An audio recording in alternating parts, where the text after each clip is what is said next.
It's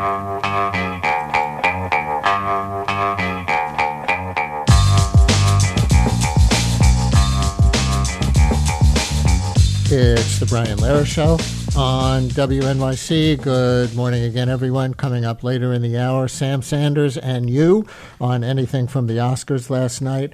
But now we turn to what's being seen as a landmark trial regarding social media addiction. After a month of hearings, jurors are now deliberating on whether or not social media companies should be liable for harm caused to children. It was brought by a 20-year-old woman, this lawsuit, against Meta's Instagram and Google's YouTube for optimizing their products to her mental and physical detriment. And though it's not getting all that much coverage, legal scholars like Columbia's Tim Wu, for example, and many media outlets are comparing this trial, at least potentially, to the big tobacco trial from more than half a century ago, which ushered in more successful lawsuits against tobacco companies, a lot of money that went into anti-smoking programs, and helped move Americans away from smoking tobacco.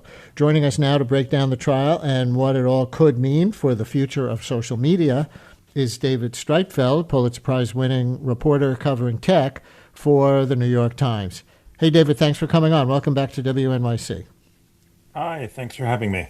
So the plaintiff in this case is identified as Kaylee, or KGM, her initials in Los Angeles County Superior Court documents, though they're keeping her full identity anonymous because of her age. The lawsuit accuses Instagram and YouTube of making content deliberately addictive to children. Can you give us the outline of her case? Her argument is that she had a bad childhood and social media made it worse. Her lawyer equated the social media companies to drug pushers. The pusher in your local park just wants money for his drugs. He doesn't care if you have to rob your grandmother to do it. And so Kaylee is arguing that social media was built to steal her attention, to addict her, and that it did, and that it broke her. And this was a very bad thing to do to a young child. Does she say how it broke her? The argument is that these social media, the platforms are designed to addict you, to compel you to stay on hour after hour after hour. Things like the continuous feed. So you're on Facebook or almost anything else, and you can never get to the bottom of it. I mean, if you're reading a magazine in the real world, sooner or later you get to the last page. But on social media, you never get to the end, and you keep getting these little dopamine hits to keep going. And so you just stay on it. So it is designed to keep her on it. That's the argument, to her detriment. To her detriment in terms of being able to succeed in school, or her self-image in some ways, or what detriment? Being able to function in life. I don't think the argument is that it is literally ruining her life. The argument is it is just keeping her online all day long. And she's talked about being online for 16 hours. And that, by definition, is hurting her. YouTube and Instagram are the two social media platforms she's focusing on. Is she alleging different kinds of harm from each? Most of the focus is on Meta, which owns Instagram. It's not really on Facebook. She wasn't on Facebook. And YouTube is definitely the less important defendant here. YouTube maintains that it's not really a social media company at all. So its argument is that it really shouldn't even be part of this trial. The focus is definitely on Instagram. And one of the other ways that they push back, I've read, is that Kaylee had a very troubled home life to begin with. And so there were so many factors in her family, or a few big factors in her family impacting her mental health, that they can't even tease out what effect social media had or blame social media primarily. Can you flesh that out for us a little bit? What do we know happened in her childhood, and how is it coming up in court? Her childhood was very difficult. Her father left home when she was 4. She did not have a stable father figure. There's a lot of abuse, a lot of yelling. A sibling, I think, who tried to commit suicide. It was a life filled with trouble so far. The way I see it is this is putting two contrasting philosophies that are deeply ingrained in this country. It's putting them up against each other. One is that if you have something wrong with you, if something's going wrong in your life, there is someone responsible, a government, a company, a shadowy coalition, and you need to hold them to account and punish them for it. And that's essentially what Kaylee is arguing. The other argument is the one that the companies that are defendants are using, which is your life is up to you. You're in control of your life. If you're an addict, it is your fault. And you should know, or your parents should know, that at a certain point, you've just got to turn off social media or you've got to turn off the phone. So we're not to blame here. We're just offering a service that nearly everybody likes. Is this plaintiff the best possible plaintiff for this case? If this is such a landmark that it's supposed to, set the template for more than 1,000 other cases that are waiting in the wings, is what I read. If this plaintiff had a particularly troubled childhood where there might be more evidence than with some other people that her home life was the primary driver of mental health problems, is she the best possible plaintiff here? Well, I see your argument, but on the other hand, if you had someone who was a model student, who had lots of friends, who goes to Harvard and is a huge success there, the companies would argue, hey, what's the problem here? Social media, it's great. This woman's at Harvard now. So I understand why the lawyers chose her. I mean, we'll see shortly if the verdict goes against the companies. Kaylee was a great choice for the first plaintiff here. If the companies don't suffer much or don't suffer at all, she'll be a bad plaintiff. Listeners, you want to weigh in here or ask our guest, David Streitfeld, tech reporter for the New York Times, a question as we lay out this case in Los Angeles and the claims of the defendant that social media companies have caused her mental and physical harm? 212-433 WNYC, 212-433-9692. Call or text. Is this resonating for you, especially if you're in Kaylee's age group and have really grown up with social media and think, oh, yes, this sounds like me, or this sounds like someone I know, or parents of people in the age group? 212-433 WNYC, or any lawyers for that matter on this. 212-433 WNYC, 433-9692 on the social media trial. Now, I guess, in the hands of the jury, right, David, in LA? Right. And it was in the hands of the jury all day Friday. And the usual thinking, anything can happen, but the usual thinking is if the jury is just going to say, we do not think the defendants are at fault here and the weekend's coming and we want to get our lives back. They tend to do it relatively quickly, efficiently on a Friday. They're meeting again today. And so, again, anything can happen, but this bodes a little less well for the defendants. Would a win in this case for the plaintiff actually change the way platforms deploy certain tools like infinite scrolling? That's an Instagram thing, keeps going to the next thing, and auto playing videos on YouTube? Or is it more about the fact that individual users can now seek damages in individual cases? Well, it will be, if the verdict goes sharply against the social media companies, it will definitely be at least a symbolic defeat for them, which they rarely have. And they will be vulnerable, at least to public pressure. Legally, I'm sure they will instantly appeal. That will take a while.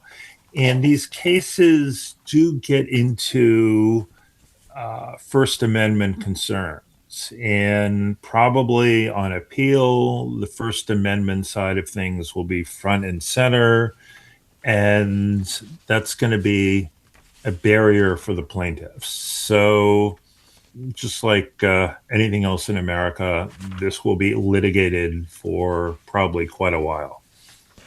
Listener writes, this lawsuit is reminiscent of the tobacco case, but that case seems stronger as there was abundant information around in the 80s regarding the harmful effects of smoking, but there seemed to be no loud guardrails protecting children from social media 20 years ago.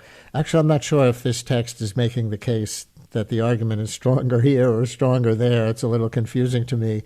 But what about these comparisons that are being made in many places with the lawsuits against big tobacco? There is some comparison, but with big tobacco from the beginning, meaning the mid 60s, you had the government on the side of the critics. The government came out and said, we have determined that smoking is bad for you. And that really helped all the private lawsuits, that helped the shift in public opinion. But even so, it took 10, 15, 20, 25 years until things like smoking on airplanes was completely eradicated. So it's a slow process, even for tobacco. With social media, the companies are even richer than the tobacco companies were. And it's somewhat harder to see the effects of what's going on. There's a lot of evidence that students are not doing as well in school, that children and adults have fewer friends now. They go out less outdoors, all things like that. But you can't really definitively connect them to what social media is doing the way you soon could connect lung cancer to cigarettes. So there are some parallels, but social media, in the best scenario for its critics, is going to have a tougher road. Some texts coming in. Listener writes, I'm 33 and can relate to her even as an adult. I see how it affects my mental health. I had to delete Instagram because it was addicting, and I'm much happier. Another listener writes, Gen Z here. If there's one thing I wish I never picked up at social media, you can quit vaping, similar Gen Z vice, but social media is so embedded in our lives. Another listener writes, I agree with the premise of Brian's query, the particular question I asked earlier. Listener writes, a representative from a healthy home environment who nevertheless went off the rails would present a stronger case, and heaven knows there are many such young Americans. Marilyn in Mountain Lakes, you're on WNYC. Hi, Marilyn.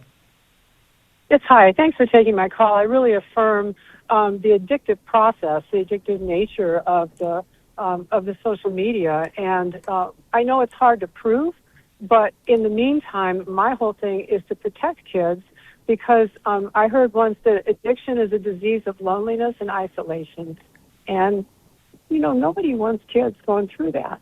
So I support the case, and I hope it brings attention to the suffering that's caused, because addiction takes money, time, and relationships away from people's lives. So thanks for listening. You told our screener you're a therapist. Can you tell any kind of I am. anecdote? Oh, yeah. I mean, I had so many clients, and it's hard. It's like an invisible addiction.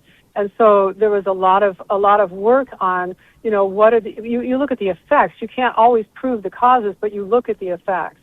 And when I said, it takes time, it takes money, and it steals relationships, folks I just had one person in particular, they had to find a group to get the kind of recovery that we get from AA, or I'm in a program for food addiction. They had to get into a group to get the recovery they needed. So if you need a group to recover from an addiction, you have an addiction. Nobody joins one of those groups to say, oh, I just need a little help. We go because we need to get help emotionally, physically, and spiritually, peer support in getting rid of this addiction. So yeah, I really hope people will take this very seriously. And in the meantime, the parents will really be finding alternatives and really spending more, time in with their kids, time and attention. Presence. On this. Thank you so much for your call. Listener writes, I teach in this topic. An important similarity to the tobacco case is that social media companies, in particular Meta, did their own internal research that demonstrated a negative impact on a large portion of teens' mental health.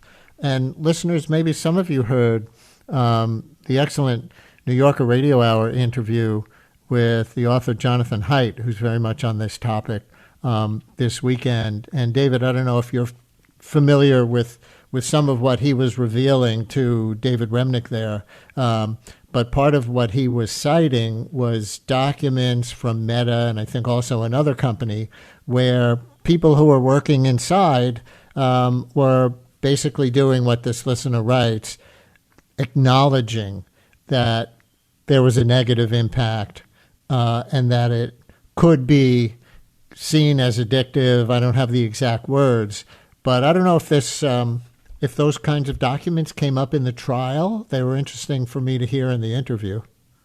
They've come up in the trial, and frankly, they've come up fairly frequently for Meta over the past, 7, 8, 9 years. There's been whistleblowers. There's been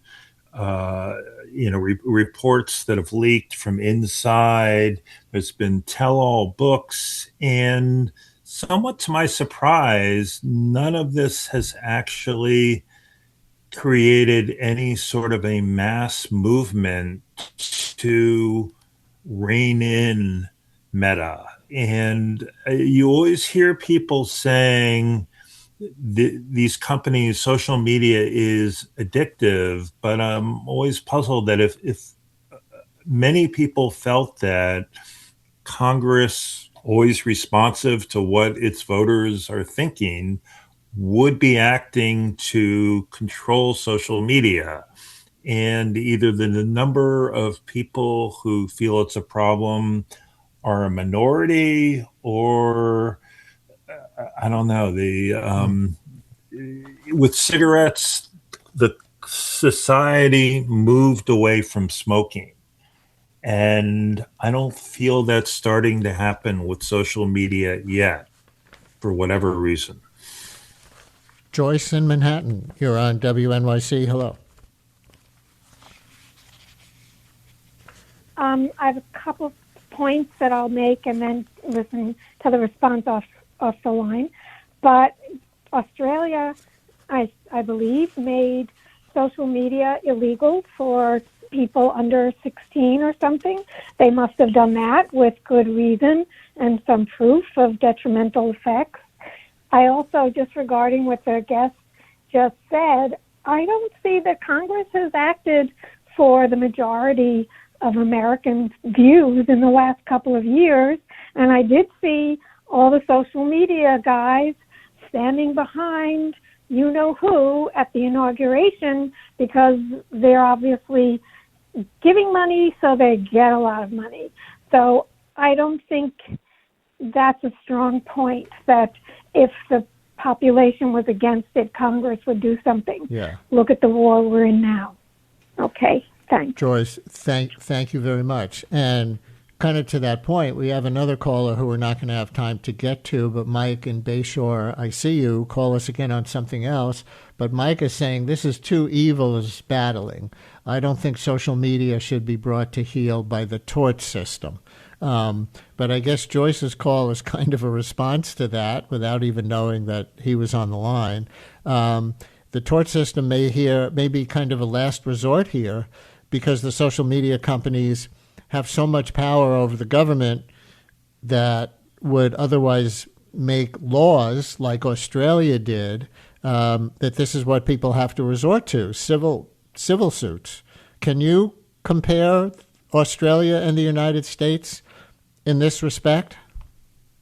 Well, Australia certainly went ahead and did something. It's unclear, first of all, what effect the law is having, how many people are following it, and it's going to be many years before we know if the law actually worked the way the people who put it there intended.